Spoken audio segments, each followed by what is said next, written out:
pleasure to welcome you all to this Communication Researchers Meet, a weekly meet series. Today marks the third day of our series, and we are very proud to be able to host it today on this virtual platform with all of you. I am Tasnova Sarmeen. On behalf of the whole team, would like to thank all our participants and our guests present here for gracing this occasion. So, before we get started, I would like to express my gratitude to all of you who so generously helped us making this event come together smoothly. We couldn't have done it without you. The objective of this meet is to bring scholars from all over the world under the same roof so that they can share their ideas and experiences with us. So, in the weeks ahead, we hope to be able to work together towards providing an online platform to the emerging researchers of communication studies. So, if any of you want to present their research thoughts and ideas, you are always welcome. Interested participants can contact with us. So, in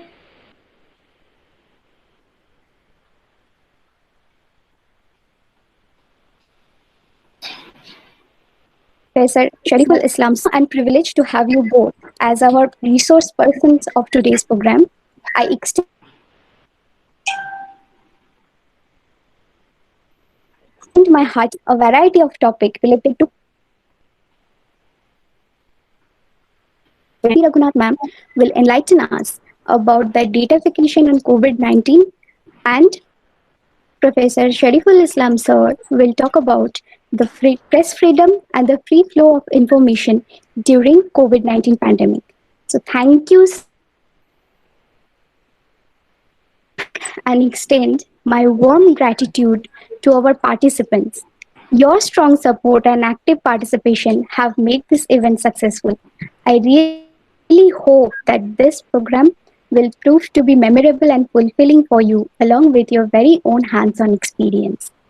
Without further ado, I would like to invite our convener, Professor Saddam Hussain sir, to come and address his welcome speech. Before we start the session, I request to all our participants that as we are facing some technical glitches, so please keep your audio muted and switch your video off during the session. Second, if you have any queries related to today's topic, you can put your queries in the chat box. We will take up the questions later in our question answer session. We will move to our question answer session after this session ends. And thirdly, but not the least, is the feedback link will be provided during the session in the chat box. So be mindful of that. Thank you. Now, let me introduce our first speaker of today's program, Dr. Preeti Raghunath ma'am, who has more than half a decade of experience each, first as a communication professional, which includes writing, reporting, editing, copywriting, and anchoring, and next in the conducting primary qualitative research in developing world. Dr. Preeti Raghunath is an assistant professor at Symbiosis Institute of Media and Communication, Symbiosis International University, Pune, India. She has completed her PhD in communication from the University of Hyderabad, India. Her research work and praxis are located at the intersections of global media policies, transitional societies, human security, and deliberative democracy in South Asia. Her areas of research interest includes qualitative research, media and policy ethnography in particular, global media policy, international studies and development, communication theory, and South Asian studies. She has published many articles and book chapters in various national and international journals and well known books. She took part in various national and international seminars, conferences, and workshops. She was a research assistant at UNESCO Chair on Community Media. She has also been an academic research specialist at Cactus Communication. Her works has received awards and grants from International Association for Media and Communication Research. She is one of the founders and editors of Media Anthropology Research Collective, South Asia. She has a forthcoming book titled Community Radio Policies in South Asia, a deliberative policy ecology approach, with Palgrave Macmillan to be released in a few weeks. Today, she will be speaking on datafication and COVID 19. So it's a privilege to have Preeti ma'am with us. Thank you so much, ma'am, for joining us today.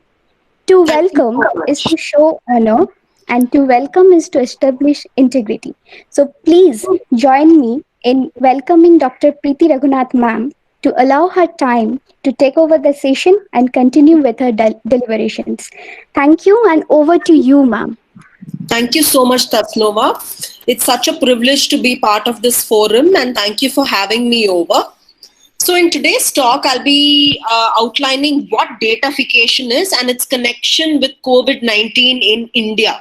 So, this is specifically in the Indian context. So, what is datafication? Today, as we see, our lives are being rendered into data. This is something that's happening world over, but more importantly, also in India. What do you mean by being rendered into data? In other words, our lives, the various processes, the socio-economic processes, and the political process as well, is being rendered into data today with number crunching, machine learning, algorithmic fidelity, and AI becoming the norm, right? So we see that datafication is a process, is a worldwide process today, and India has seen this take place in the case of, I mean, most recently in the case of Aadhaar. So, my talk today will be centered on very recent cases from India, and I'll be talking a little bit about what data is, what are the various kinds of data that we deal with, and what is happening in the context of COVID 19. What are the kinds of data that we are that we are dealing with? The first is called personal data. In 2018, the government of India came up with, the Sri Krishna committee appointed by the government of India came up with a draft bill on the personal data protection aspect. This was in 2018. The personal data protection bill, the draft bill, was looked at the various, contained various clauses and looked at the various aspects of datafication of personal data. Personal data is that data which is identified and identifiable with the individual. So let's imagine that your data is being shared or has been entered into public databases or private databases. This data would be personal data because you can identify who you are, what your occupation is, what are the various aspects of your life, etc. That is called personal data. The other kind of data that we have is non-personal data. What do you mean by non-personal data? Non-personal data is anonymized and pseudonymized data. In other words, this is the kind of data that is bereft of or is stripped of personal identification markers, which means that this data cannot be traced back to the individual, but it is very, very important at a as a database because you can look at various patterns of human behavior. You can come up with various you can notice various trends, you can come up with various aspects, various schemes and plans and actions related to patterns that you've observed from non-personal data. So this is what personal and non-personal data is. Personal data is more related to the idea of privacy. So in India, we have young lawyers who are talking a lot about the idea of privacy. And this is in the realm of personal data. In the realm of non-personal data, we can talk about economic rights. In other words, it is important, non-personal data becomes important because of the density of data available in order to accrue patterns from it, and also because it has a lot of economic value, which is extremely important. So the political economy of data becomes very important in the realm of non-personal data. So for the remainder of my talk today, I will talk a little bit about a recent case that took place in Kerala in the midst of the COVID pandemic. I'll then talk about what we mean by ownership and non-personal data. I'll focus on non-personal data because that's the realm that I'm researching on. We'll talk a little bit about Aadhaar and Arogya Setu app and the ideas of public interest and public good. And then we can go on to look at what kind of practices are important in the realm of non-personal data, right? So to start off, what really happened in Kerala was there's a private company called Sprinkler, which is a technology firm. It was hired by the government of Kerala to process COVID pandemic related data sets, right? And this came under a lot of controversy because the opposition minister then took a notice of this and made a hue and cry about how this violates the privacy and the personal space of the citizen in Kerala. And therefore, the government of the day had to go back and retreat and cancel their contract with Sprinkler and put all the data sets into a public cloud later. So this became a controversy in Kerala. This particular case is important because it highlights the idea of ownership of data, access to data, privacy concerns, and what you mean by invoking private partnership in the handling of data. So what do you mean by ownership and data? In fact, I'm going to share a particular link on the blog. A particular blog link here right now on the chat. Just pasted on the chat. It's a blog that I wrote for something called Big Data Sur. It looks at big data in the global south, and it operates out of Amsterdam, this particular space on data activism. So this is what happened with Sprinkler, and it threw up a number of questions about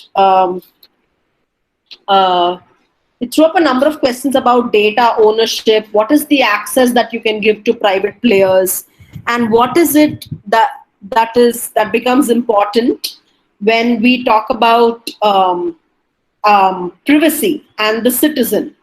So non-personal data is very important in today's times, and just yesterday there was I'll come to that. Just yesterday there was an update on the panel constituted by the government of India that they have submitted a draft to the government. This panel was constituted towards the end of 2019, late last year. This panel looks into the realm of non-personal data. So what is non-personal data? Non-personal data is data that is not personal. In other words, it is defined as it is by nature of not being personal data. While the Personal Data Protection Bill of 2019 is before the Joint Parliamentary Committee, the Indian government has now instituted a panel to examine non-personal data. It is anonymized or pseudonymized data, bereft of the ability to be traced back to an individual. I've shared I'll share this report with you in the chat. It is a recent report that a particular organization called IT for Change has put out on the economic rights in a data-based society. So that becomes important for us in the realm of non-personal data. So non-personal data is often understood to be big data alone. It may be part of big data stacks in form, but any kind of anonymized and pseudonymized data could be called non-personal data. It could exist in the form of big data or thick data, especially in the case of smaller enterprises and local commercial setups. Whatever be the form, non-personal data has immense value, especially in its potency to be exploited economically, right? So now you have the government of India, like I mentioned, has formed a panel, and this committee is headed by Krish Gopalakrishnan, who is the co-founder of Infosys, which all of you know is a big Indian technology firm. So when you make somebody like this the head of a committee on non-personal data, it raises a few questions and concerns about the ownership of non-personal data and the operationalization of it, right? And we saw this most importantly in the case of Aadhaar, which is the country's biometric identity system put in place by the government to bring on board various citizens. And we've seen how there has been a major problem with Aadhaar in misplaced records. You have various defects in identification. You have private security concerns, more importantly, and all of this has been handled with an interface with the private players, as well as, of course, the government handling it.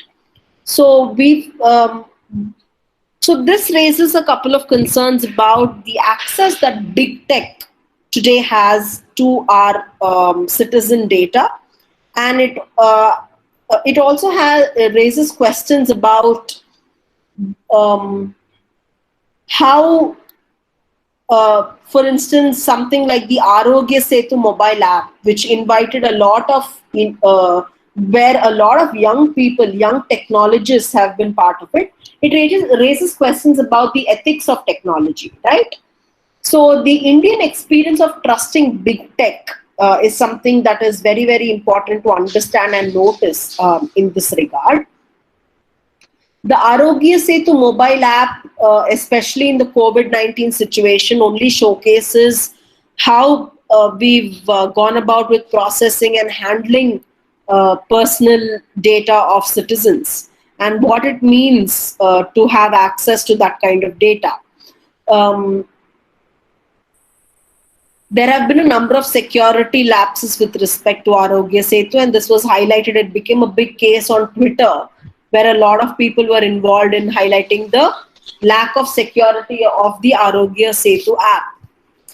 When I was writing, most recently, the government had in fact said that the source code of the Arogya Setu app would be put out in the open.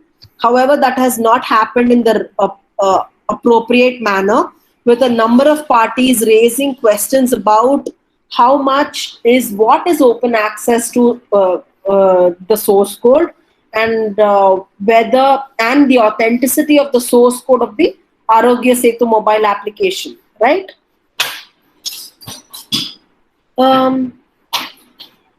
Now, we all know the recent case of the Tablighi Jamaat controversy, where right-wing forces were blaming the Muslim community as a whole for allegedly conspiring to spread COVID-19.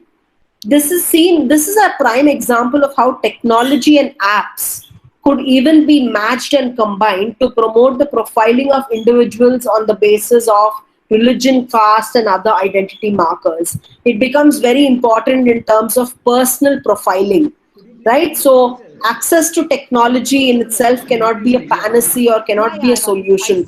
Technology solutionism is not the answer, because we've seen that especially in the case of India. So all these points, I was talking about how the Arogya Setu mobile app and the Tablighi Jamaat controversy, both of them have shown us the importance of not relying on technology solutionism, and to go beyond the idea of, and to go beyond looking at technology as the source for all kinds of, as the panacea for all kinds of solutions. When it comes to handling big population numbers, data privacy is a very important aspect, and the right to access becomes very important in this case. I also wanted to talk about what are the various, what are the normative ideals that one works with when one talks about data. The first is public interest, and how policy making must incorporate the idea of public interest. And the second is the idea of looking at data as a public good. Individual and community data ought to be seen as a public good, right? If these two aspects are brought into the policy making realm and can be looked at as normative ideals in the process, and incorporated into the policy, the approach towards looking at non-personal data, then it would be a very useful thing in the case of India especially. So what are the various kinds of things that one can do to look at data in a in an ethical fashion, especially non-personal data.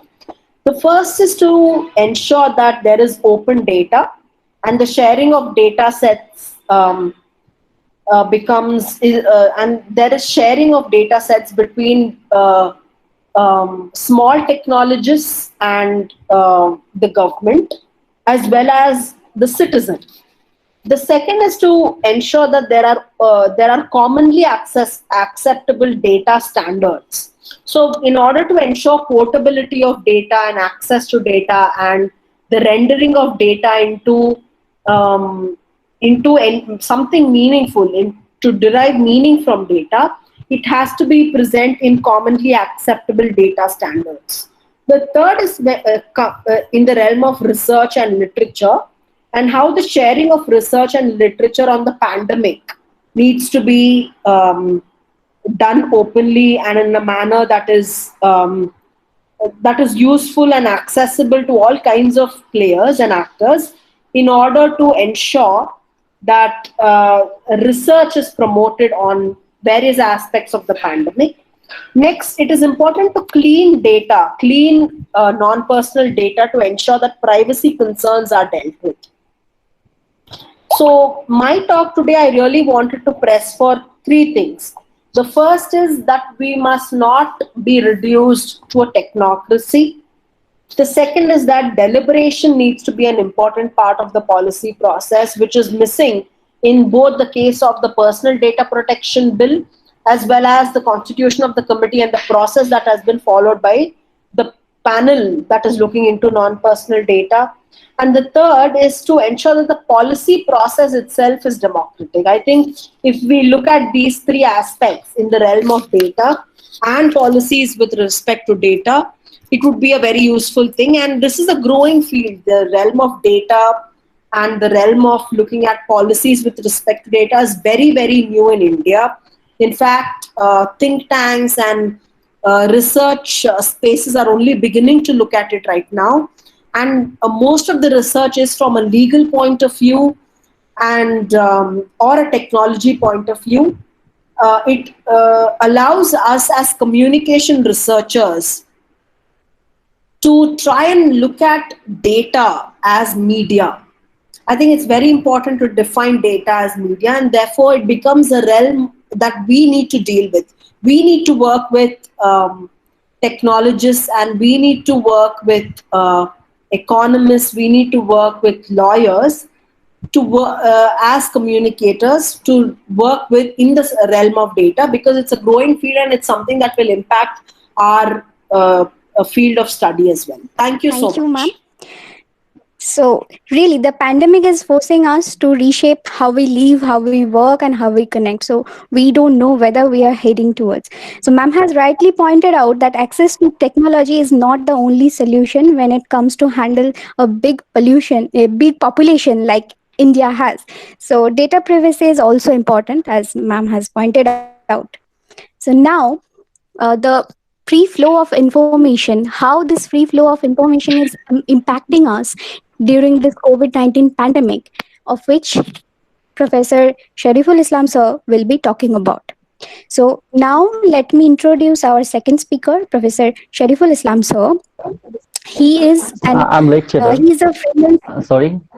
Okay, so okay, my bad. Lecturer, our second speaker, lecturer Shariful Islam sir. He is a freelance journalist, columnist, and currently working as a lecturer in mass communication and journalism discipline in Khulna University, Bangladesh. He has presented his articles and papers in various national and international conferences. He has obtained BSS honors and MSS in Mass Communication and Journalism Department from Dhaka University. He is also a freelance trainer at Press Institute of Bangladesh.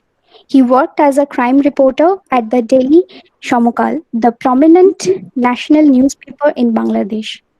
He also worked as a lecturer at Daffodil International University, the renowned private university of Bangladesh.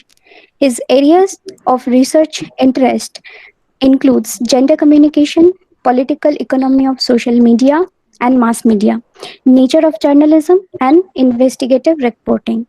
So, without further ado, please join me in welcoming Shariful Islam sir to take over the session and continue with his presentation. Thank you, sir, and over to you. Thank you, Kastuba. Am I audible or visible? Yes, sir, you are audible. Okay, thank you. First of all, it's a wonderful Yes, presentation from. I would like to request our technical team to present the PPT that we have Thank sent you, to thank you, you. Yeah, thank you. thank you, sir. So, first of all, it's a wonderful presentation from Dr. Preeti Raghunath. She is a very experienced and excellent scholar. Uh, and thank you, the organizing committee, and my special thanks to dear Saddam Hussain sir for inviting me here. And thank you all, especially my students who joined from Bangladesh. I am Shariful Islam, now working as a lecturer in mass communication and journalism discipline, Khulna University. So, welcome to my presentation. My presentation is on press freedom and free flow of information during COVID-19. Excuse me, ma'am. Preeti, ma'am, please mute yourself. Yeah. Is my sound is clear? Yes, sir. You are audible, Yes, sir. Yes, clear. Thank you. So, welcome to my presentation. My presentation is on press freedom and free flow of information during COVID-19. So, recently, Dr. Ghulam Rahman and Ghulam Rahman, former Chief Information Commissioner of Bangladesh, and I reviewed the book Prison Diary, Karagarer Roznamcha in Bengali, and autobiography of Bangabandhu Sheikh Mujibur Rahman. Here, we analyzed and criticized the press freedom and the free flow of information about the present context of Bangladesh. And very recent, Committee to Protect Journalists, CPJ, identified 10 indicators to track the press freedom during pandemic. So in today's discussion, I would like to deliver my lecture about press freedom and free flow of information in the light of these two above mentioned studies in Bangladesh and Indian context. Next slide. Next slide. This is introduction. Already I said. Next slide. Thank you. So my first point is pandemic, rumor, and free flow of information. Pandemic, rumor, and free flow of information is interrelated. How? In the current COVID-19 situation, rumor and propaganda have created a different crisis in the way of freedom of the media. Freedom of the media is being interfered with the name of monitoring all over the world, in the name of monitoring rumors and propaganda. Another aspect about monitoring is the concept of disciplinary society coined by French philosopher and social theorist Michel Foucault will be discussed in other slide on surveillance and contact tracing. So at first I want to share a relatable example about monitoring. Is in Bangladesh on March 5, the Ministry of Information issued a notification to set up a monitoring cell to monitor rumors and propaganda about coronavirus on private television. So this is how actually monitoring is going on. However, the notification was withdrawn after widespread criticism. So now I want to share next slide, please. I want to share Indian perspectives about pandemic here. So Indian journalist Pragya Tiwari wrote in an article on Al Jazeera about this aspect. The pulse of this article is very relatable with today's discussion. She explained historically pandemic, war, famine have led to expansion of powers of the state at the expense of democratic rights and freedoms. These freedoms once lost, she opined, these freedom once lost are not easily regained. In this context, as an example, Pragya Tiwari mentioned that 3 states of India have issued notifications requiring media outlets to acquire prior clearance by the state before carrying any information or reports about the pandemic. In this issue, next slide. In this issue, the central government of India stated that no news on subject, I mean coronavirus, could be printed or broadcast before facts were ascertained through a mechanism set up by a state. So to me, this Declaration order would have had the effect of nullifying the guarantee of freedom of expression. Though the Supreme Court refused to grant the petition, saying it will not interfere in the free discussion on the pandemic, but went on to instruct media house to ensure they carried the official version. So this is the situation about rumor and free flow of information, which is so relatable with pandemic. So what is the solution? Next slide. What is the solution? No, previous slide. Slide number 6, please. So what is the solution here? Bangabandhu Sheikh Mujibur Rahman, the father of the nation, Bangladesh, wrote in his autobiography that when the true news is stopped, a lot of rumors have been spread from village to village. It does not benefit the government without harm. Page 69. So here is another solution. UN General Secretary General Antonio Guterres said that another pandemic in the time of COVID-19 is rumor, and the vaccine of this pandemic is dissemination of credible news report. So this is very important. So I think rumors cannot be stopped by blocking the flow of information. Rather, rumors have to be tackled through the free flow of reliable information.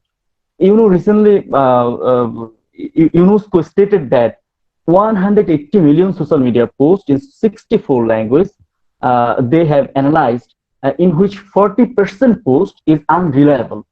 So there is no alternative to the mainstream media to increase the dissemination of true and credible news. So this is the solution about rumor in the time of pandemic. So now next slide, I want to discuss about the indicators to track press freedom during the pandemic. Committee to Protect Journalists, CPJ, identified 10 indicators to track the press freedom in relation to the pandemic. Actually, I would like to explain some of them from the context of Bangladesh and India. Next slide. The first indicators. So first indicators is law against media. I think, and the pandemic has provided governments with a new excuse to wield laws criminalizing the spread of so-called fake news, misinformation, and false information, and offered a reason to implement a new ones. According to the CPJ research, over the past 7 years, the number of journalists imprisoned on charges of fake news and false news has climbed. So in the context of Bangladesh, Digital Security Act is widely criticized. Hello. So in Bangladesh, Digital Security. Am I audible? Yes, sir. Yes, sir, you are audible. Yes, sir. Yes, sir. Yes, sir, we can hear you, sir. You are doing great, sir. Thank you. In Bangladesh, Digital Security Act is widely criticized for violating the press freedom. You can also see the illustration at us here. I mean, last slide, previous slide. Please go to slide number 8. Slide number 8. Next slide. Right. Thank you. So you can also see this illustration attached here, that how the different section of Digital Security Act treating the free flow of information. So then it was said So then it was said that, next slide.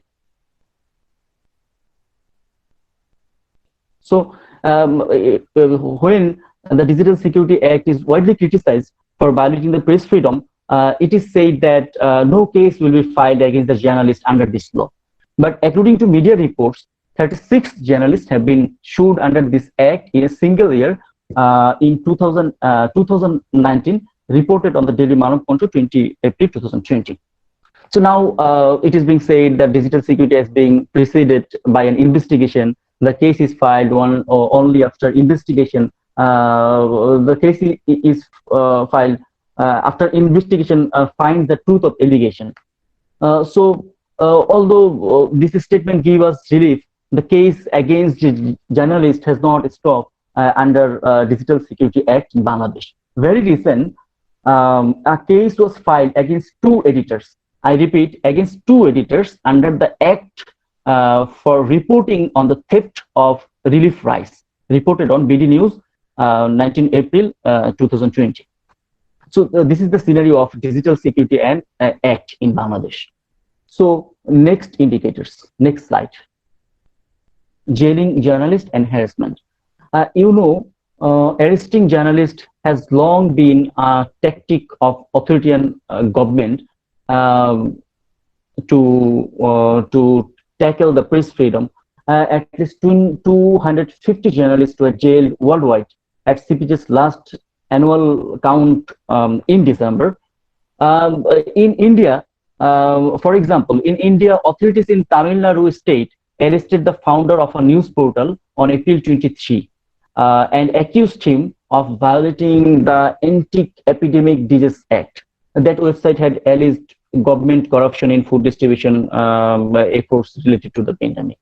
So in Bangladesh, physical torture, social humiliation, harassment, and killing of the journalist by taking him out of the home in the midnight has not stopped. A report on Prothom Alo shows that journalists are being tortured by the police and influential people while reporting on coronavirus, reported on 28 April. So this is the scenario of jailing and journalist and harassment. So next slide is on censorship. So authorities in several countries suspended newspaper distribution and printing in what they call an effort to curb the spread of COVID-19. On the other hand, media regulators have blocked websites or removed articles with critical coverage. In Bangladesh, BTRC, a telecommunication regulatory authority, blocked the most prominent news portal, BD News 24, after it had reported critically on the pandemic. So the next indicators is restrictions.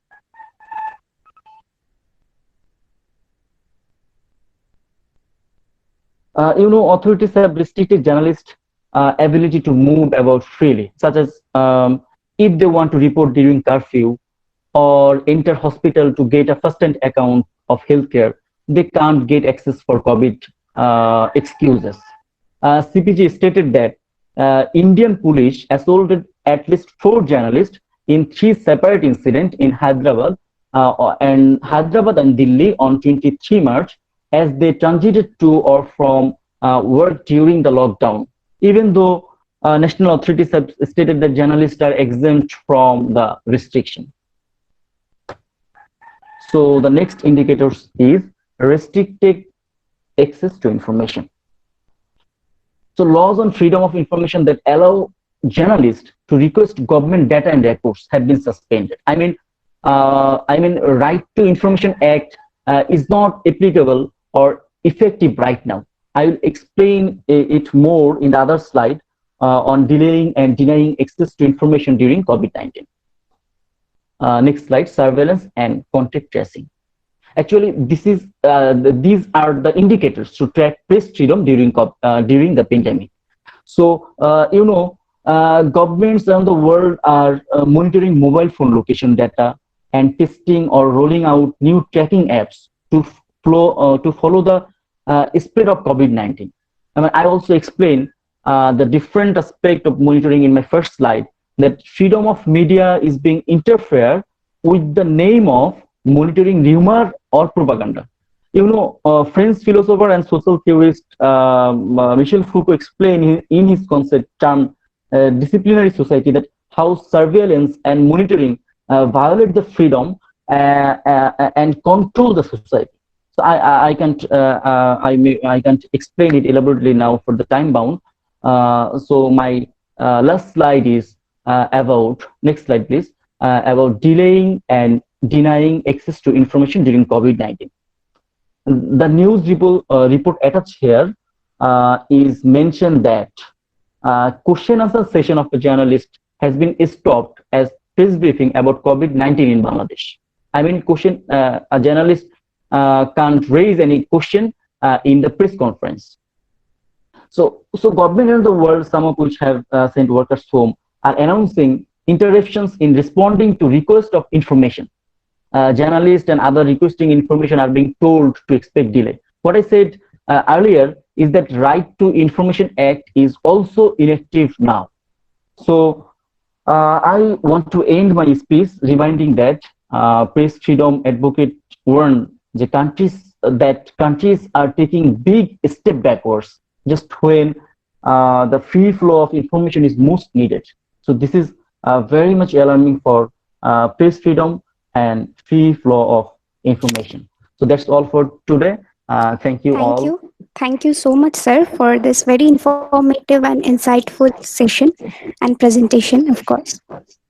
So you have rightly pointed out that Digital Security Acts, how it has been used against media for spreading fake news and how it has been used in suspending free speech, censorship, also restricted access to information, also how surveillance and contact rate of news. So thank you so much, sir. Now some questions. So if any of you have any questions, you may ask by unmuting yourself. So participants, if you have any. Yeah, Tasnova, I have question. Shall I? Yes, please. Am I audible? Yeah. Yes, you are perfectly audible. Please continue. Okay. My question to Preeti ma'am. Okay. Madam, am I audible to you? Yes, please tell me. Yeah. Thank you, ma'am, for this wonderful and insightful lecture of yours. My question, ma'am, that during this pandemic, we have heard about the data encryption, about the Zoom app and the other apps. Yeah. So would you please like to throw light on that? Well, Zoom, this is no surprise because especially in the post 2014, 2015 world, we are seeing that technology players have, and with the growing digitization of various processes, we are seeing that technology players have become very powerful. They're called the big tech, right? Amazon, Facebook, Google. These are some of the players internationally who they've become media players rather than just being technology players. They've become media players. Zoom is an example of one of the most common complaints that we as citizens and also as governments have against technology, and that is that of security. Encryption is a problem with Zoom, and you rightly pointed out that.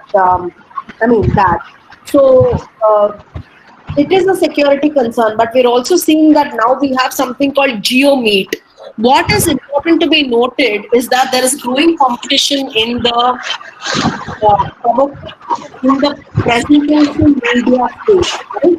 In the space of these apps which allow video conferencing and things like that. So another thing to notice in a big way is that of competition in this realm, and privacy is a great concern, as you really pointed out. Ma'am, is it happening internationally that Zoom data encryption, or it's happening most of the Asian countries? No, I wouldn't say that it's restricted to Asia. The app, the concerns are international. Okay, thank you, ma'am. Thank you. Yeah. Thank you very much. Yeah. Yes. So thank you so much for addressing the question, ma'am, and thanks to you too Vicky Prasad sir. So again, if any of you have any questions, please unmute yourself and ask our speakers. I have a question. Okay, I have a question. who's this? Who's this? I am Giyasuddin from Khulna University. I have a question to MD Shariful Islam sir. Okay, Firstly, please go ahead. yes. Yes. Firstly, I would like to thank sir for such an amazing presentation and information. My question is, sir, know that now our government monitoring every type of newspaper media, and they not provide information without GT, which is mentioned by GTS's briefing every day. They they could not write anything who is not mentioned by health bulletin. Is the media now in this situation truly cover or uphold the real scenario of Bangladesh? I want to know observation of our honorable teacher. Thank you, Giyash. Can you hear me? Yes, sir.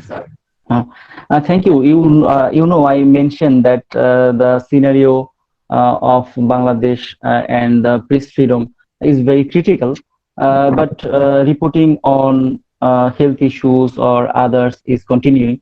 So, Digital Security Act and any other restriction monitorings, these are going on. But I mentioned that government should understand that rumors or something cannot be stopped by blocking the flow of information. But I mean, if you want to run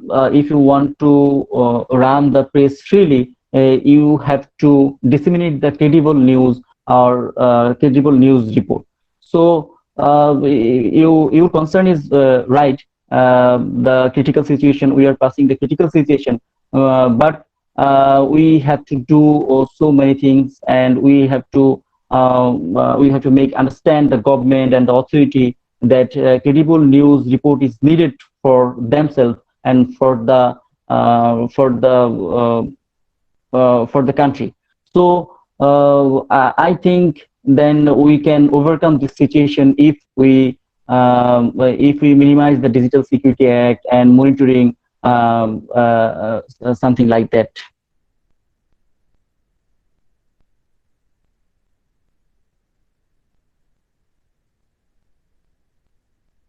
Yes, sir. Thank you for addressing the question. Thank you, sir. Thank you for your nice explanation. Yes, so Thank you, just an sir. announcement that Thank the you. feedback form has already been given in the chat box. So please check that out. And if any of you have any questions, please feel Yeah, free I to have. ask. Please Yeah. yes. Excuse me. I have a question. Yes, Hello. please go ahead. Hello.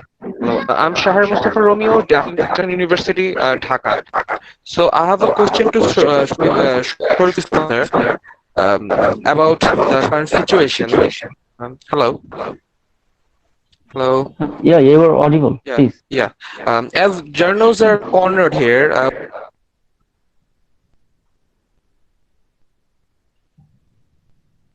So I can't hear you.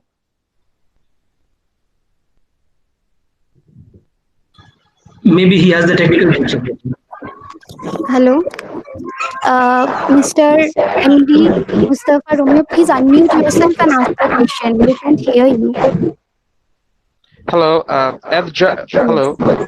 As, Yes, yes. yes, as journals are cornered here in Bangladesh, which steps can be taken to overcome this dominating strategy, labeling as digital act? Sorry, can you repeat it? As journals are cornered here, which steps can be taken to overcome this dominating strategy, labeling as digital act? Okay, okay. Which strategy it can be taken? Yeah, yeah. Actually, who are the authority to implement these laws and implement this? So we have to make them understand that this law, this law is against the freedom of media. This law is against the country, and this law is not preferable for our country. I think the strategy must be, one strategy would be the movement from the media personalities and media expert and any others. And another strategy, we have to make them understand that the Dakarian acts or Dakarian movement should be stopped.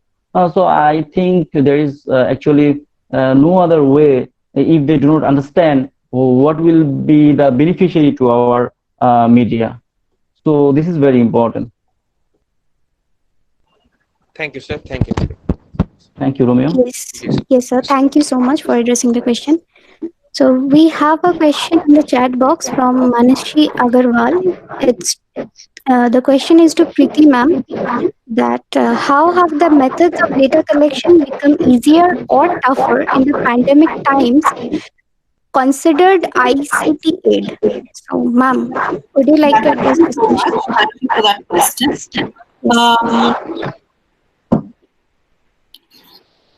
Well, I would say that collecting data is easier. It depends on who collects the data. I think that is the important question. Is it the government collecting data? Are these private players? Who is the one? Who's the authority to collect data? And that is one question to ask. But otherwise, it has become easier to collect data because I think the pandemic time has seen large scale datafication, especially since people are scared. People are scared, and that has, I think, driven them to accept data collection procedures that otherwise would not be okay in normal times. So this is the called in theoretical literature we call it securitization, right? When emergency reigns, normal politics gets heightened to emergency politics. Normal activities get heightened to emergency activities, and I think we are in the middle of that. We are in an emergency, in a humanitarian situation, and because of that, what happens in normal times is markedly different from what happens during this time. And during this time, we have seen large-scale datafication. Yes, ma'am. Thank you.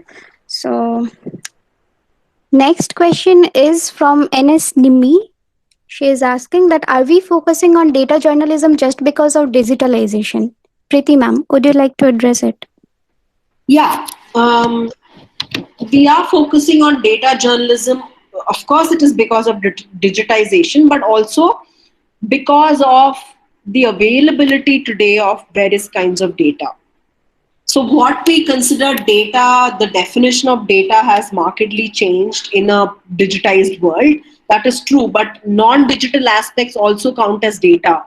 So it is called thick data instead of big data. But data journalism, yes, has seen a fillip with digitization. I would agree. So, ma'am, thank you for addressing. Next, Aryan. So, Mr. If you have any question, please unmute yourself and ask directly to sir.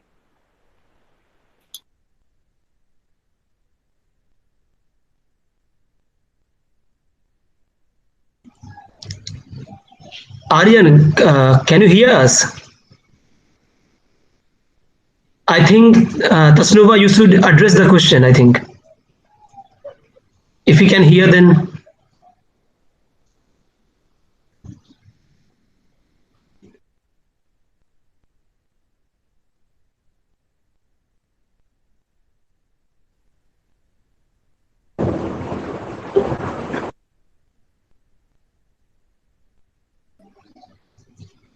Yes. Tasnova? Hello? Can you hear us? Yeah. Yes. Yeah. I think he is asking about the Bangladesh Freedom of Press Act. So, sir, would you like to address the question? Shariful Islam, sir? Can you hear us? Actually, as I know, he wanted to know that who is the authority to implement the law in Bangladesh. So the government is the authority actually who implement the laws, but sometimes they have some stakeholders from media, but they sometimes they are not working journalists. They are the leaders of very different organization of media. So actually, both of them are together implement the laws on press freedom in Bangladesh, and all over the world. This is the same, I think. Okay, sir. I have one more question for you.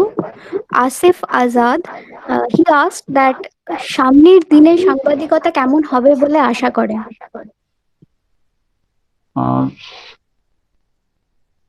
Uh, could I speak in Bangla?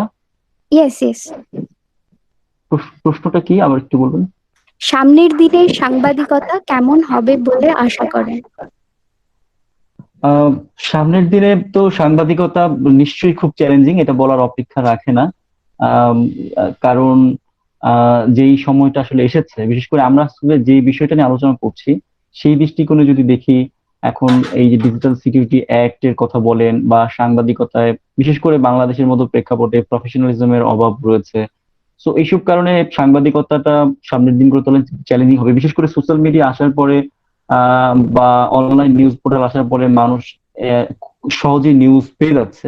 কিন্তু main stream মিডিয়ার গুরুত্বটা ঠিকই রয়ে যাবে, এটা আমি মনে করি। কারণ এখন মেইন স্ট্রিম মিডিয়ার গুরুত্বটা এই জন্যই রয়ে যাবে যে ক্রেডিবল নিউজটা, কিন্তু আপনি যেমন আমি একটা উদাহরণ দিয়েছি যে সোশ্যাল মিডিয়ায় আপনার যে পোস্ট হয় তার 40% আনরিলায়েবল সোর্স থেকে হয়। সো সোশ্যাল মিডিয়ার উপরে মানুষের কিন্তু সেই বিশ্বাস বা আস্থার জায়গা নাই। তো আমার মনে হয় যে এই জন্যই মেইন স্ট্রিম মিডিয়াগুলো টিকে থাকবে, এবং তাদেরকে টিকে থাকতে হলে তাদের একমাত্র পন্থা হবে তাদেরকে ট্রাস্টওয়ার্থি এবং রিলায়েবল সোর্স থেকে নিউজ করতে হবে। কারণ মানুষ সোশ্যাল মিডিয়ায় অনেক নিউজ দেখবে, অনলাইনে নিউজ দেখবে, কিন্তু তারা মেইন স্ট্রিম মিডিয়াতে যাবে ওই রিলায়েবল সোর্স থেকে নিউজটা হয়েছে কিনা। তো এই পয়েন্টটা খুব গুরুত্বপূর্ণ মেইন স্ট্রিম মিডিয়ার জন্য। তারা যদি রিলায়েবল এবং ট্রাস্টওয়ার্থি হয়, ক্রেডিবল হয়, তাহলে তাদের জন্য আগামী দিনে সাংবাদিকতা খুবই চ্যালেঞ্জিং হবে না বলে আমার মনে হয়। Okay, sir. Thank you. I have a question. Yes, you can ask. Yes, go ahead. I have a question, and the question to Shariful Islam, sir. Perspective Bangladesh, we are noticing that gradually the number of cases, COVID-19 affected cases, are reducing, and we are also noticing that the test number also decreasing. There is a hearsay, no test, no corona, like that. I think the print media should address this in their articles, but we're noticing so much as it should be. What are you thinking about this?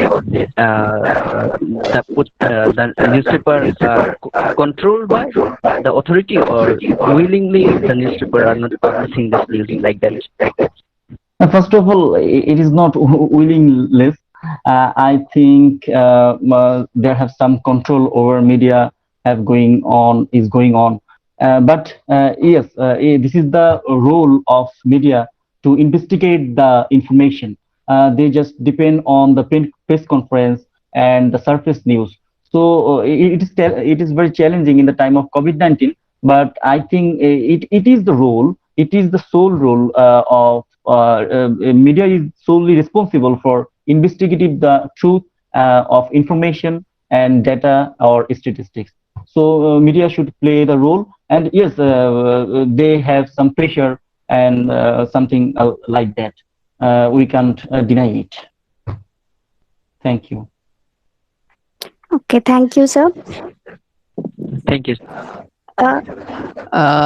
I have another. We will take up your question. Please hold for a minute, please. There is a question for Preeti ma'am. It is from Sritoma Paul ma'am. She is asking that will digitalization affect the print media to some extent? Adding to that, do a developing country like India has proper infrastructure to totally depend on digitalization? So, ma'am. Right, thank you for that question. will digitization affect print? I think it's already happening. We've seen that it's only in this part of the world. We've seen seminars being organized and conversations being had about how the print media is continuing to be an important player in India despite digitization. But I think the shift is happening slowly but surely. I don't know if it's a good thing or a bad thing, but one can observe that the shift is happening. That's number one. And number two, in a developing country like India, has proper infrastructure to totally depend on. It's the answer is no. We don't have the infrastructure to totally depend on digitization. It would be a very slow process, in my opinion, and there is a great divide. Yeah. Yes, ma'am. Thank you. So, yes, Hello. there is an. Yes. You can go ahead, please. Yes, sir. Is it possible to collect reliable research information related to COVID-19 in current situation as government controlling information flow?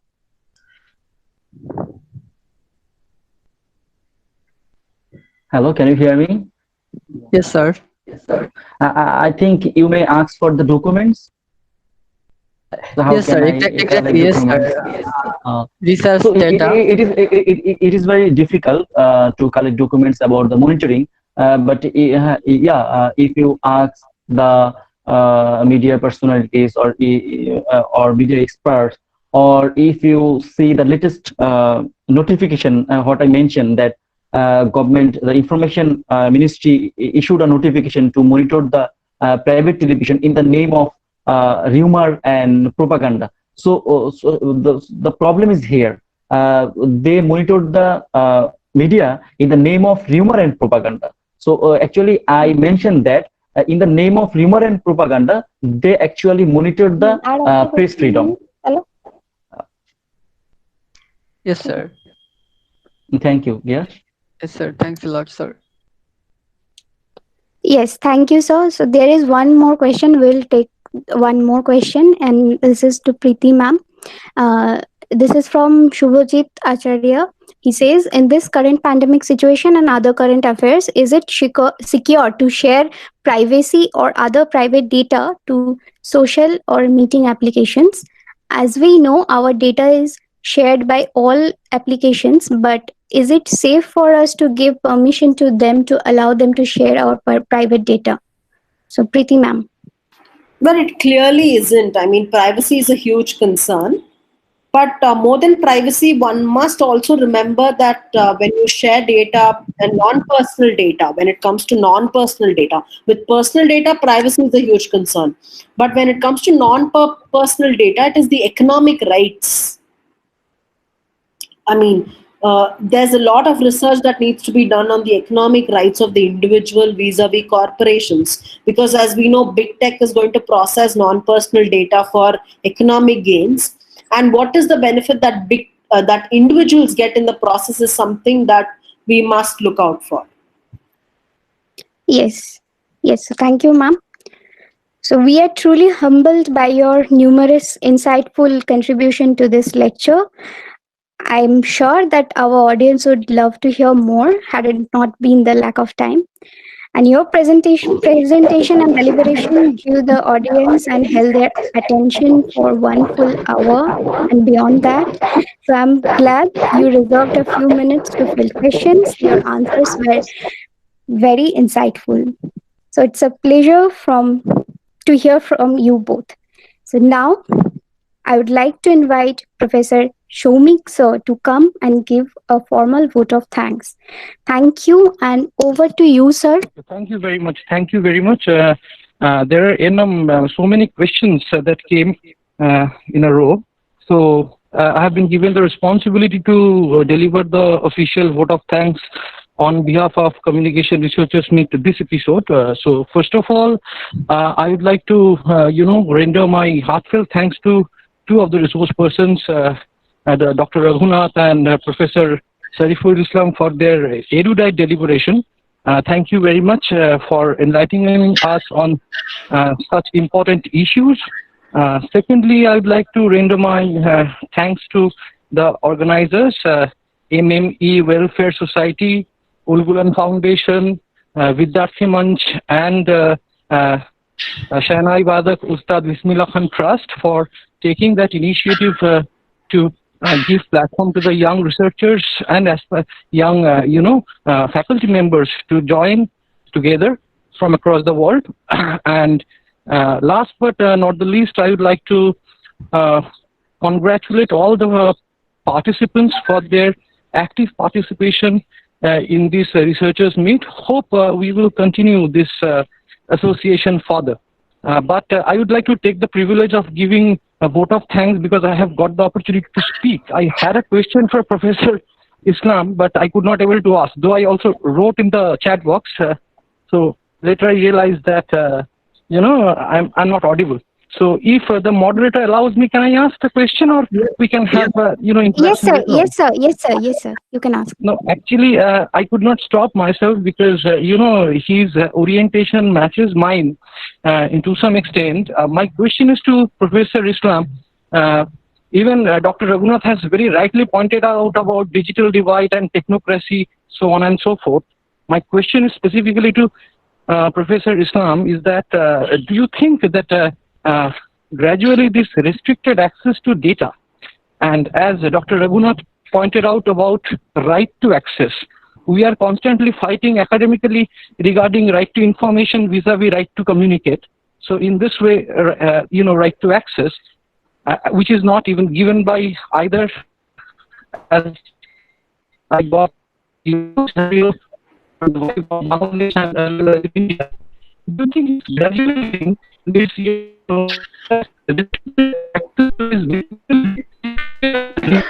The audio is not clear to me. Please take care of that. Sorry. Shomik, sir, your voice is breaking. Do you think that this access, restricted access to data? Then some other time. I will ask the question in some other platform. Thank you very much. Okay, sir, Thank you, sir. Actually, what I understand, though you finished your questions, I think restricted to access data. Actually, I can be. If I'm audible, I can be specific. Do you think that this restricted access to data is rather being treated as a repressive state apparatus? Yeah, actually, hello. Yes, sir, you are audible.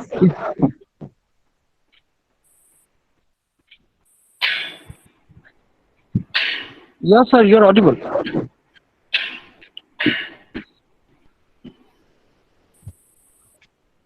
Hello. I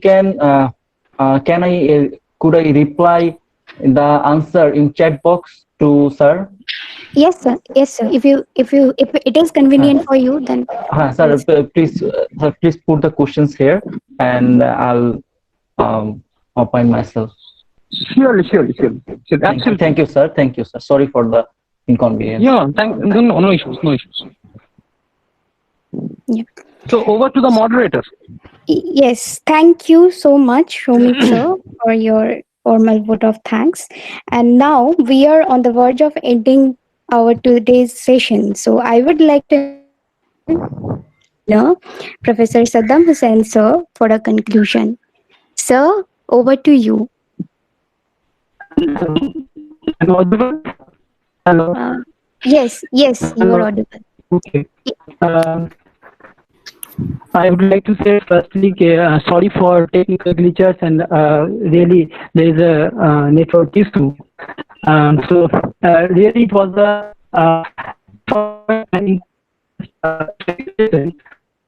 I'm very grateful to Dr. Sir, your voice is breaking, sir. Okay. Yes, sir, your voice is cracking again. So. Okay. Am I audible now? Hello? No, your voice is still breaking. I'm audible? Hello? Yes, you are audible. Fine. So really, it was a informative and interesting interactive session. So I'm very grateful to Dr. Preeti ma'am and Mr. Sariful Islam sir that you took the time out of your busy schedule to address our weekly communication researchers meet. And by thanking all our participants and our guests and our speakers present here for gracing this occasion, I would like to call it an end. And before that, I would like to announce that next week we will come back with another interesting session at the same time from 3 p.m. onwards. So hope to see you all there. So thank you all. And with these few words, I want to conclude today's session. Thank you, and I'm calling it an end. Thank you. Thank you all. Thank you.